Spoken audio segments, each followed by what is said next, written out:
girl Z. I hope you guys are good, you guys are great, and you're having a wonderful Sunday. I was trying to record my video and then Storm woke up, so now I'm doing it with her. And I'm going to be telling you guys the things that I had to unlearn, especially as a first-time mom, right? I think for me personally, I had to let go of trying to be in control of everything, because sometimes you get to a point in your life where you need to realize that you can't be in control. Like, there's things that you can control, there's things that you can't be in control of, you know. There's things that are within your reach, and there's things that are way out of your reach, you know. So I learned to teach myself to just be in a space where I don't control or try to control like everything, or like micromanage everything, you know.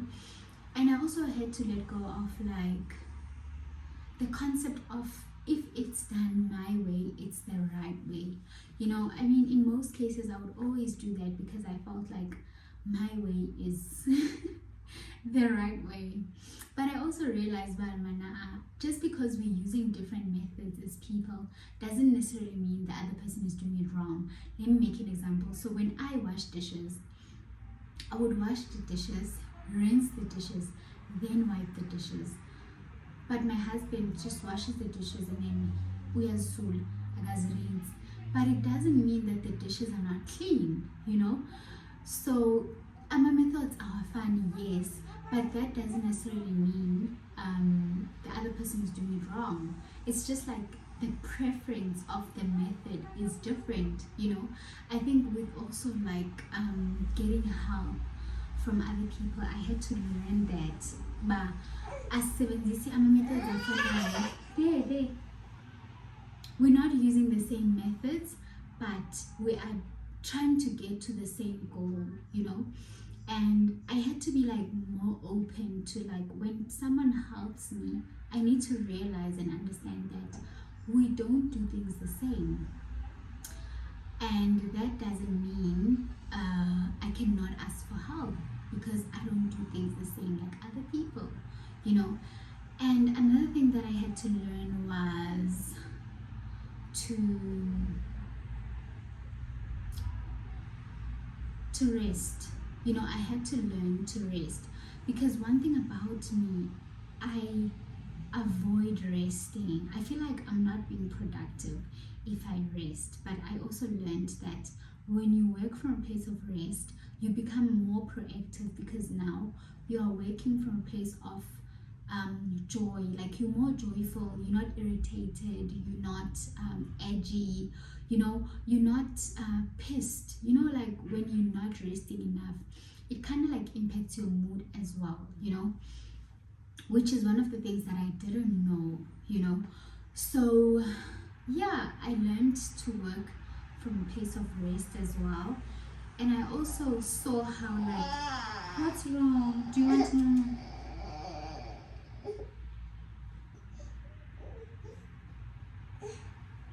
Guys, if I don't record today, I don't think I'm gonna have time, so might as well do it with Storm.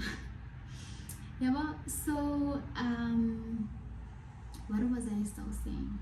Yeah, working from a place of rest, it actually has a direct impact on your entire mood and your entire being, you know. So I just felt like let me take a different like approach, especially when it comes to this, because this impacts my entire mood, you know. So it really helped me a lot, you know, when I look at how I used to respond when I had like the first 3 months of having Storm and how I respond now. There is a huge difference, like even on my approach, like as a person, you know. So yeah, I had to learn a lot, you know, as a new mom. And I also had to understand that you know, with each journey, like, there's parts of you that come out. And I mean, when my motherhood journey started, I was like really scared. I was so scared, like I was terrified, because now I was asking myself, oh my gosh, how am I going to do this? I've never seen anyone being a mom in my presence, and I've never had that like close range motherhood. Like, what am I going to do? Like, I just started like panicking even before I had Storm. So I feel like that also had like an impact on, what do I do? You know, like I want to do the right thing. But the fact that I didn't know and I didn't understand is that motherhood doesn't come with like a guideline. You know, it doesn't come with a book that tells you how to be a good mom, or that tells you how to go about everything, you know, like the emotional, the psychological, the physical, like how to even handle your own emotions in the process. There's no real guide that is guaranteed, but you know what, if you use this, like your child is gonna grow up to be the best, or whatever, you know. So I was just, yeah, I was just in a rock, in a hard place. Did I say that? Yeah, I think so. Yeah, but like I found myself in a very difficult position, and I feel like with her being in my space, she grounded me so much that I suddenly understood why, man. It's not about getting everything right. It's actually about enjoying her presence, you know, enjoying my time with her, you know, enjoying our moments, and really, really paying attention to every detail, you know.